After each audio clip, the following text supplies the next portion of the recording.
عسلامة عسلامة البنات، اليوم جبت لكم وصفة جديدة، مقلوب تونسي بنين يعمل 66 كيف وناجح 100%. كيما تشوفوا التصويرة تحكي وحدها. تابعوني نعطيكم المقادير بالضبط.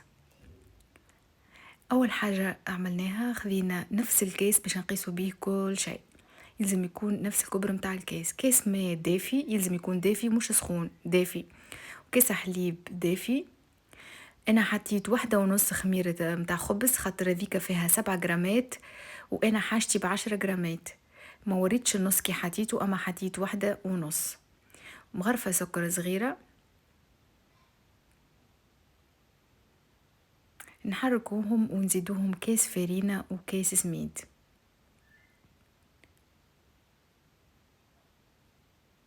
فوالا كيس سميد وكيس فرينة.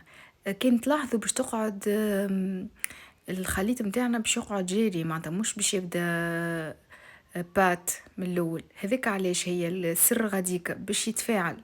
نخليه يخمر كيما هكا ومن بعد نرجعوا له. توا باش نغطيه بابي سلوفان كيما تشوفوا. نرجع له بعد ربع ساعة هكاك، 20 دقيقة ربع ساعة.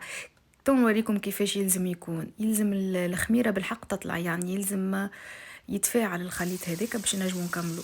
في الاثناء مشيت انا عملت البطاطا، حضرت البطاطا متاعي، حضرت الدجاج متاعي، عملت قصية دجاج وبصل، زدتو فلفل اكحل وزدتو مغرفة صغيرة كركم وكليلو زعتر.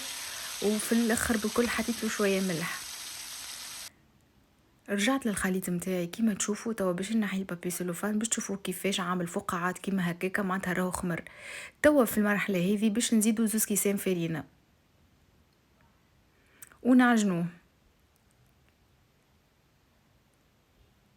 ما يستحقش العجناني البنات هذا. هذايا بالحق بيديكم دوب ما معناتها يتماسك العجينه نتاعكم تتماسك، معناتها هكا هو. ما يلزموش عجنان وكيما مثلا وصفات اخرين.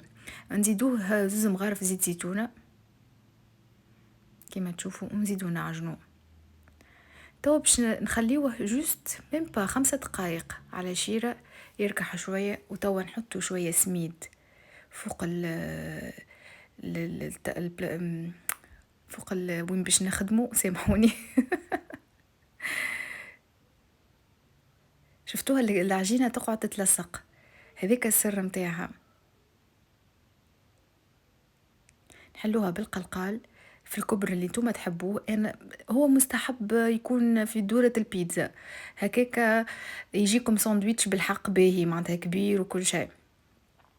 كما تشوفوا نحلوه بالكدا، تبقى زي ما تكون جويدة. فوالا حليتوها كيما هكاك، من بعد نحطوه في الفور. على فكرة الفور يلزم يكون مسخن من قبل على 250 درجة. أه ومن غير بابي كويسون، جوست تحطوه على البلاتو متاع الفور.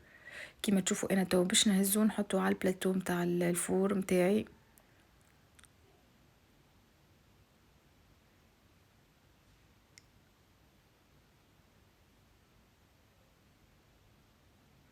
فوالا كيما تشوفوا حطيته توا في الفور. رجعت له بعد شويه، قلبت قلبت الكعبة متاعي كيما تشوفوا بدات تنفخ هيك، معناتها الريسيت ناجحة 100%. يلزمها تعمل هكاك، يلزمها تتنفخ. فوالا ريتوها كي تنفخت البنات. توا انا باش نخرجها كيما هكا، نحط لها شوية جبن موتزاريلا. كل واحد شي حاب، تحب تحطوا له جبن كاري، تحب تحطوا جبن موتزاريلا، فما اللي ما يحبش زيادة جبن ما يحطش جبن. توليو وتخليوها جوست تزيدوا شويه باش تحمار تعطي لون ومن بعد تخرجوها وتعملوا ساندويتش نتاعكم. ريتو محلاها ما شاء الله تشهي. تخرجوها كيما هكاكا، تحطوا. لا انا حطيت لها شويه سلطه مشويه متاع ميمتي جاتني من تونس حاضره.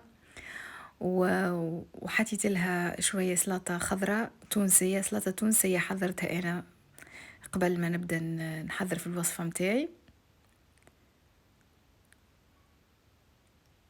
اللي يحب يحط هريسه يحط. انا على فكره ما حطيتش هريسه خاطر ما حبيتوش، خاطر ديجا سلطه من شويه حاره شويه، دونك انا ما حبيتش نحط هريسه. اللي يحب يحط على روحه. فوالا سلطه خضراء حطيت شويه.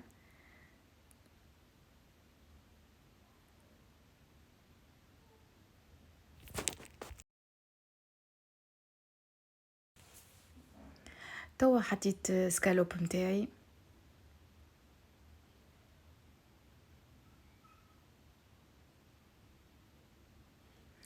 وهكا يكون الساندويتش متاعي حضر.